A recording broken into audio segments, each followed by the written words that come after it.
آپ کو بتائیں سندھ میں 2 ماہ سے جاری گرمی کی شدت میں کمی ہو گئی۔ سندھ کے مختلف علاقوں میں مانسون کی موسلادھار بارش کے باعث موسم خوشگوار ہو گیا۔ بارش کے ساتھ تیز ہوائیں چلنے سے درجہ حرارت میں کمی ریکارڈ کی گئی۔ میرپور خاص اور گرد و نواح میں تیز بارش کے باعث گرمی کا زور ٹوٹ گیا۔ عمرکوٹ، سانگھڑ، بدین، تھرپارکر میں بھی بہت تیز بارش ریکارڈ کی گئی، جس سے موسم خوشگوار ہو گیا۔ محکمہ موسمیات کا یہ کہنا ہے کہ گرج چمک کے بادل مسلسل سندھ کے مشرقی حصوں میں تشکیل پا رہے ہیں، جس کے باعث کل بھی سندھ کے مختلف علاقوں میں مزید بارش کا امکان ہے۔ آپ کو بتائیں تھرپارکر میں بھی موسلادھار بارش ہوئی، جس سے نشیبی علاقوں میں پانی داخل ہو گیا اور سیلابی صورتحال کا سامنا ہے۔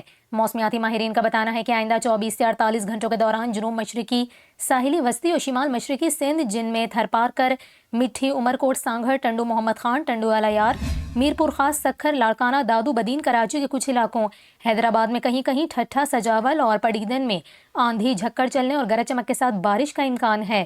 گزشتہ روز ملک میں سب سے زیادہ درجہ حرارت جیکب آباد اور سبی میں 48 ڈگری سینٹی گریڈ ریکارڈ کیا گیا۔ اس کے علاوہ دادو میں